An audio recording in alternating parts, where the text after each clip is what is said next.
Okay, I put my information in here to report a crisis multiple different times. I am online. Putting in my information, like with the CPS, I've done a complaint multiple times. I've done a complaint with the CIA and I've done multiple different tips to the FBI and no responses from any of them.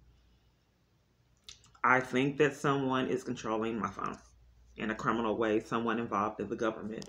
I think the reason why these multiple parties aren't returning my calls is I believe my phone is controlled, and I think that's why the providers refuse investigation. I think, my life's already in jeopardy. The same tools that are used in identity theft schemes that multiple parties are unaware that exist, they're using on me. And no one would ever believe it, so it's an easy alibi. No one knows that someone can simulate calls. But when you call all over the United States and you get mistreated and hung up on, and multiple parties cover for crimes that happen to you, random attorneys, the domestic violence hotline, and they were way ruder. They wanted it to be an emotional distressing experience. So they would be rude and play games to cause emotional distress. Pretend like they can't hear me in my crisis, minimize it, belittle me, and then hang up and deny services. Refuse any information or education about the experience.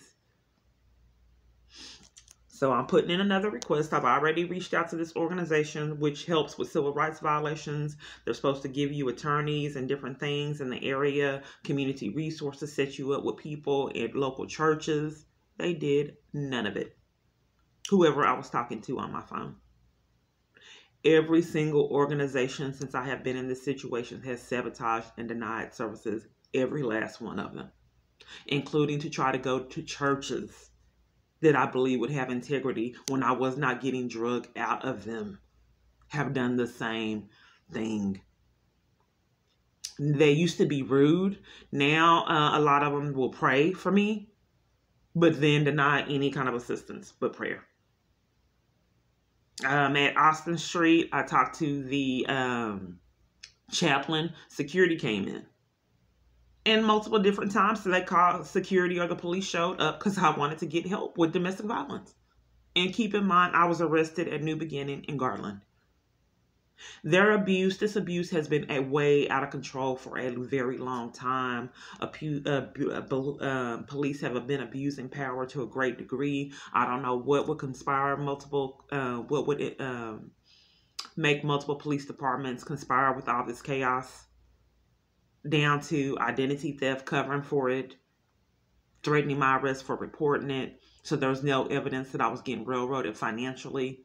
Whatever games are going on with my stimulus check and the Social Security that my son as well as myself should have been eligible for from someone else's benefits.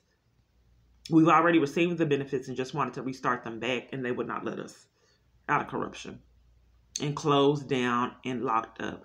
I would say that this has been out of control for a long time. If you're so corrupt that you deny someone services by locking down, locking up, and give them fraud at the Social Security Administration, I asked them for a record of the payment history because they said that I wasn't eligible for benefits and I wasn't receiving benefits. I said, that's not true. That's a blatant lie.